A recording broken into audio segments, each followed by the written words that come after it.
Yo.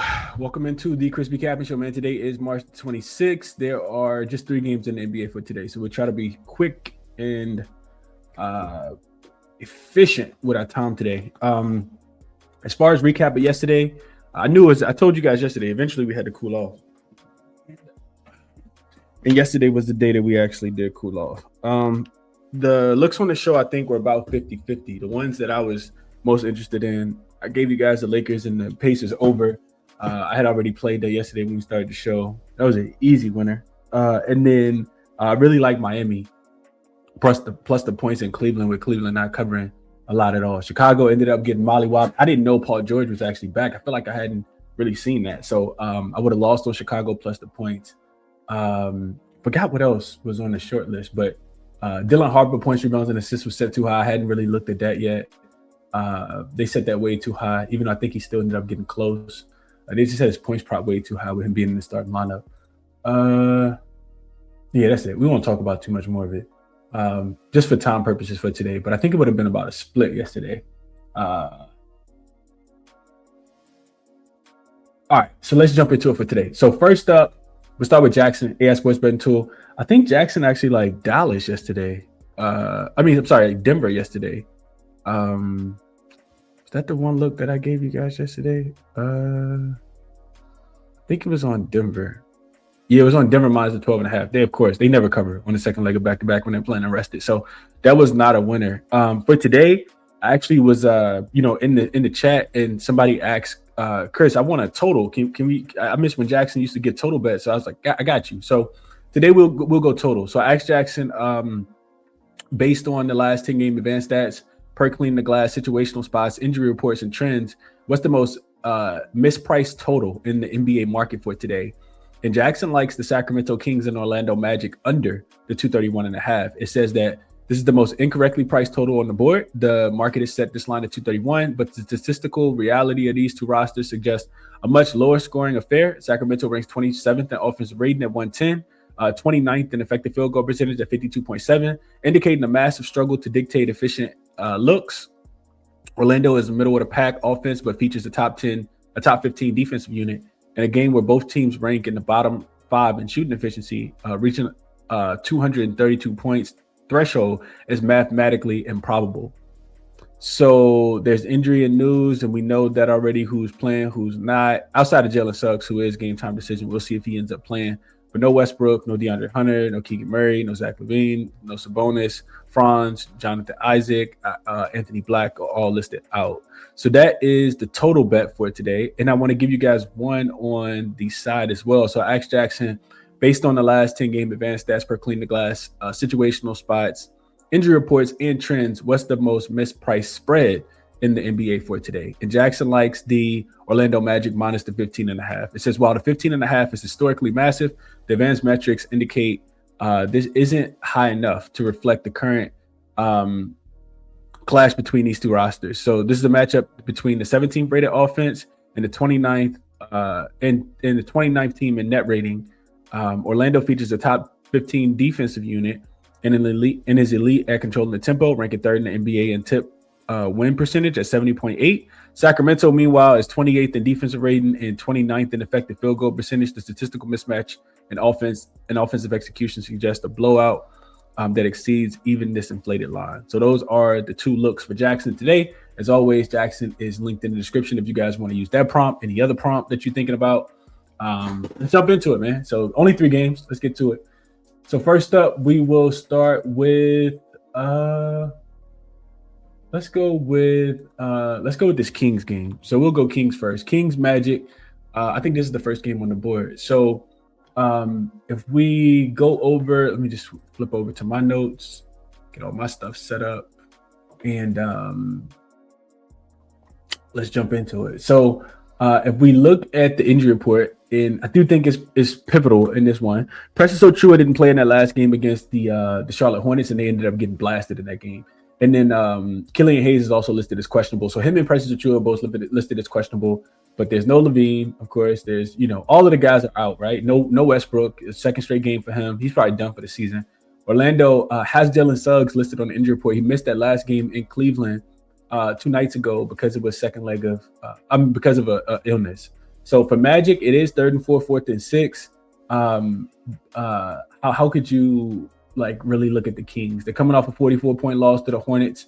The Magic are not the Hornets, but the Magic have played, I think, the more difficult strength of schedule. Yeah, if you look at strength of schedule, and I talked about this when I was talking about the Kings and the Charlotte Hornets as well. Charlotte had played against significant stronger strength of schedule, and Orlando has also played against significant stronger strength of schedule. So last 10 games, they actually played the 10th strongest strength of schedule. The defensive rating has actually dropped a lot. I think they've given up, and I talked about this in the last game as well. They've given up like 125, 130 points in like every single game recently over the last week. So they're 26th in defensive efficiency, but Sacramento's 29th in defensive efficiency. And that's why I can't bring myself to an under here. I think that if the game is played with pace, which neither one of these teams really play fast, though. You look at the last 5 games, Orlando is 23rd in pace. Sacramento's 21st in pace. Sacramento is the second worst defensive rated team at 129.9. I mean, they're just giving up whatever it is that you want, right? On the road, hasn't really been that much better. They're actually the worst road defense in the NBA on the full season as well. So Orlando should be able to thrive, score the basketball. You just worry about, their pace in this one, especially if Jalen Suggs doesn't play. It's difficult to want to get here with get here and lay this big of a number. I don't think that I would, but I would probably just go right back to this Orlando Magic team total over. Orlando is coming off 6 straight losses. Don't play again until Sunday in Toronto. They're 8-2 to the over in their last 10 games. I think that they won't have any problem scoring the basketball in this matchup, especially if Precious Achiuwa does not play. They're 14th in offensive efficiency in their last 5 games as well. And when they played the last time, Orlando was able to get to 131 to 94 back in Sacramento earlier this season. And can you even set the line high enough to fade the Kings on the road? I'm not sure, man. I'm not sure. I know they're not the Magic. The Charlotte team, this Orlando team is not as good as Charlotte currently is. But, I think it would have to be Orlando team total over. Looking at the Hornets, looking at the Kings, they gave up 134 in Charlotte, 122 to Brooklyn. How you give up 122 points to Brooklyn? 139 to the 76ers, 132 to the San Antonio Spurs. So if we look at the team total, now clearly I'm just talking these out, but if we look at the team total for this Orlando Magic team, it has to be inflated, right? The book's not going to give us anything for free, but Orlando team total in this game, I really wondered if Jalen Suggs does play, is 123.5. So I'll write that down. Orlando team total over 123.5. Maybe even, and I talked about this the other day against Charlotte as well, maybe Orlando early, coming off 6 straight losses. Maybe their first half team total over, first quarter team total over. I think all of those are ways to play this one. All right, next one up is the Pelicans and the Pistons. So line this one was at 6 yesterday. It's come down to 5 now. It looks like it's consensus. There are some 4.5s out there as well. Total 225.5 opener, down to actually up to 226. And the injury report in this one is important as well, because there are some key guys listed as questionable on the Pelican side of things. So the Pelicans could potentially be without. We got questionable tags for DeJounte, questionable tags for Trey Murphy, 2 of their better defenders, 2 of their better playmakers.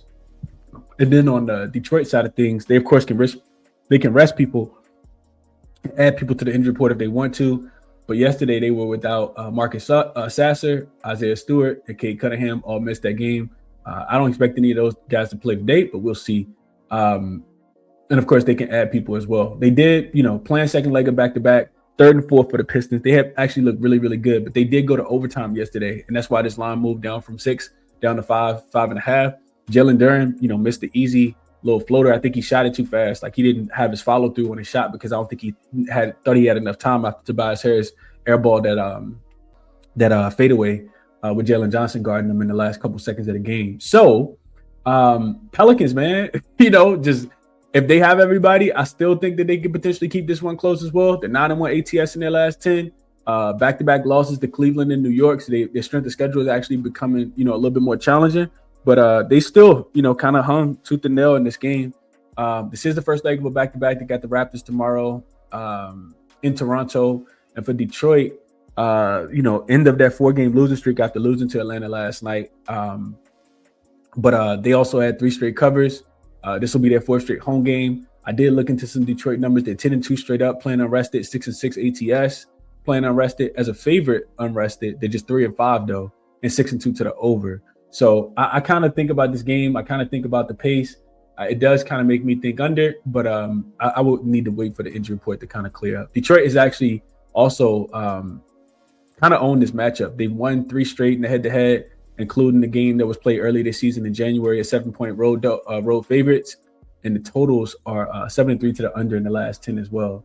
So kind of think that the game goes, I need to wait on the injury report as far as like the total goes. But I do think, the Pelicans can keep it close again, man. I do think 2 possessions is probably too much in this game, but you definitely need, everybody in, all hands on deck.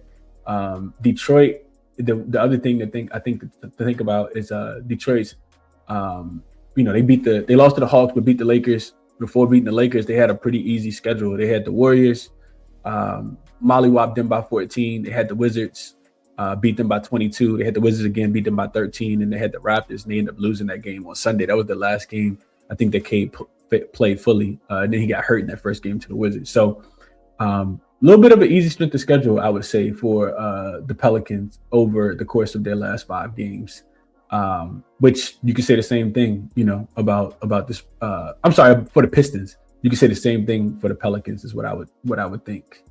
All right, so those are the first 2. Definitely got to wait on the injury report in that game. You need Trey Murphy and DeJounte Murray in my opinion, but I will be looking Pels plus the points or nothing.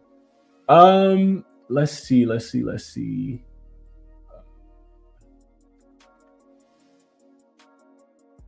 Yeah, Pistons have actually played the 3rd easiest strength of schedule in their last 10 games.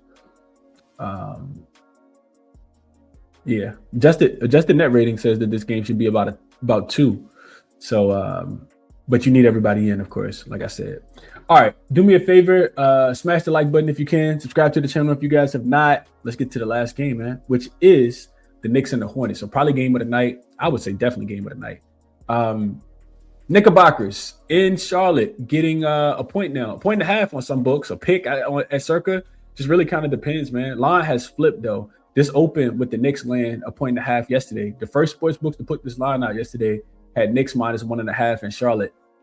Total was at 222.5, and it's now up to 223.5.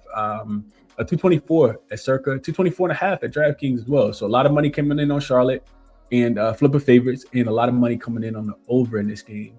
So this is the one where we will go over. Haven't used it yet. Make sure you guys are checking this out if you're interested and want to, kind of learn how to handicap the games yourself and figure out all the, the situational stuff and just pretty much everything that you need. The link for Moneyballer is in the description if you guys want to save some coin when you sign up. So, all right, Charlotte and New York. So we look at the injury report. Same thing for this New York Knicks team. Just Landry Shamet and Miles McBride, both still out. And then on the Charlotte side of things, same injury report as well. Just Salam, who's missed last few games, and Pat Connaughton, who not really a big part of the rotation. So what I wrote in my notes is that we know that the Knicks are not necessarily the greatest road team. We can see that right here.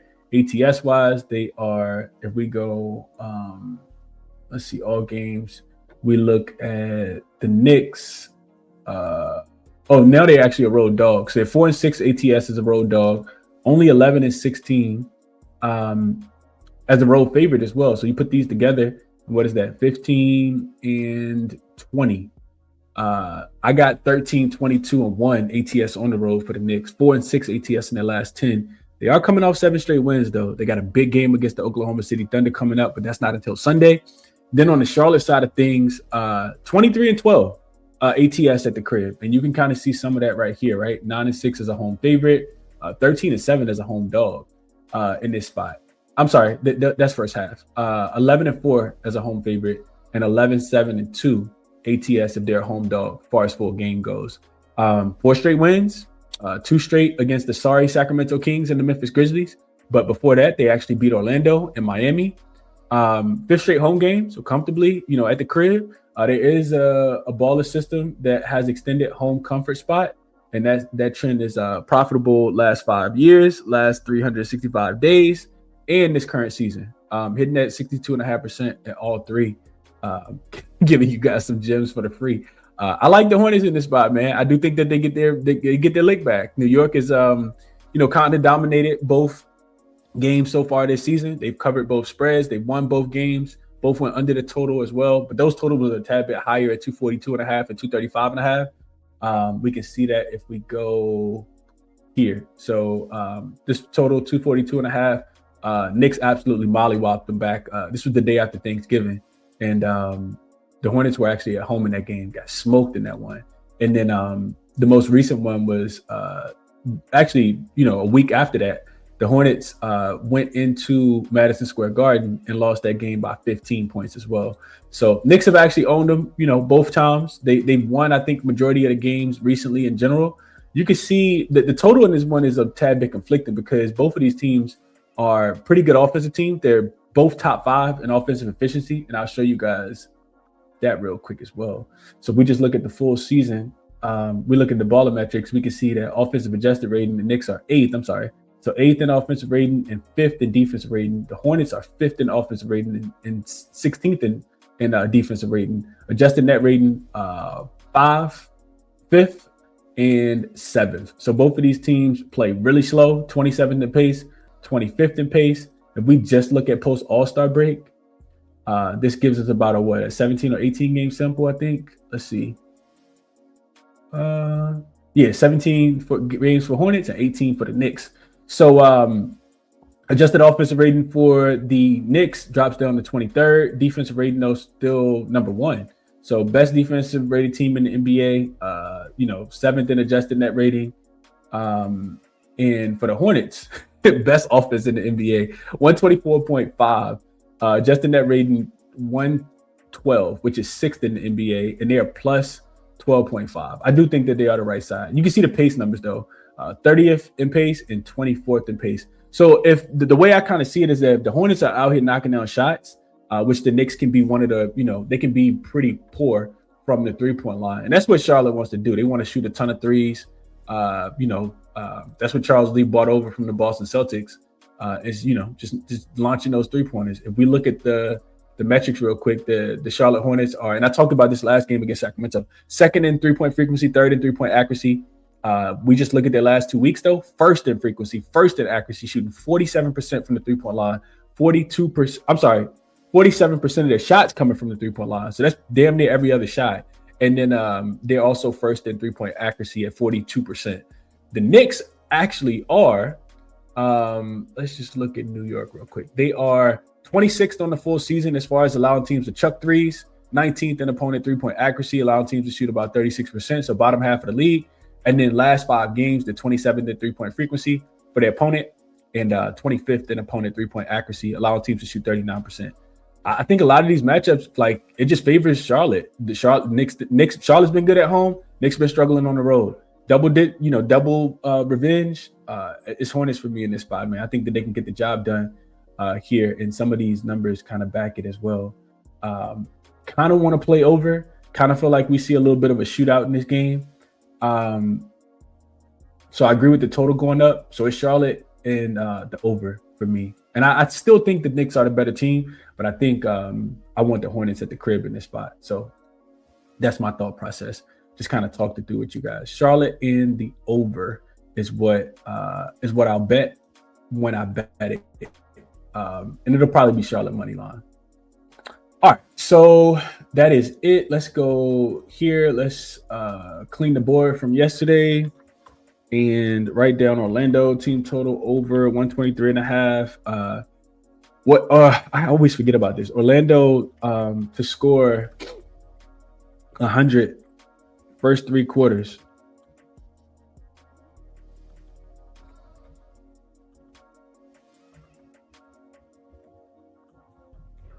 That's a bet I think you can make on FanDuel. I think that's a live one to win as well. I'm not going to put anything up for the Pels game because I want to see what happens with the injury report. But I kind of lean under.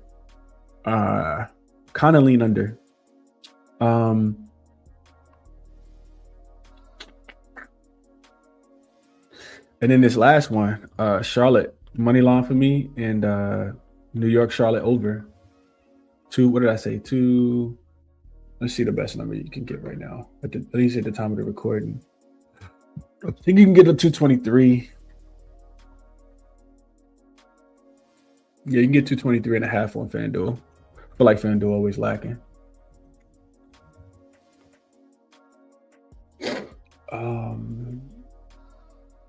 223 if you got Fanatics and they haven't limited you as well. All right, so these are the looks for today, man. Didn't really look too deeply into player props, but I will tell you guys if I'm playing one. Actually, let's do that real quick. Let's go over because there was one. It just kind of like almost like a system play for real. If we go over real quickly to Outlier, let's let this load real quick. This is one that I like, and that is, let's go, Mr. Towns, Carl Anthony. If I think that the Hornets gonna win the game with offense, and then that tells me that I don't think Carl Anthony Towns gonna get a ton of boards. Now his points prop is actually low. They lowered it a lot. He hasn't really, I mean, he has been scoring a little bit more, but 20.5, he's over in 4 straight games. But I like his rebounds. Rebounds for Carl Anthony Towns under 11.5 is minus 125 on BetMGM. I think that's a good line. Now you can see he's been crushing the line, right? Over 8 of his last 10, averaging 13.3. If we look at the full season, he's over this number in 55% of his games. So he's been crushing, averaging right at 12 rebounds per game. If we go and just go games with, we go games with Mitchell Robinson, that number comes down to 11.27. So now he's only over in 46% of his games. If we take Mitchell Robinson off and look at the head-to-head, he had one game where he went over. Had 18 in this game. This was the game that, the Knicks kind of ran it up. Charlotte offense wasn't as good. And in this first game, he only had 18 rebound chances, 21 and 32. I think 12 rebounds is a lot for Cat to get. We know that the Charlotte Hornets are the best rebounding team in the NBA. You can kind of see that right here.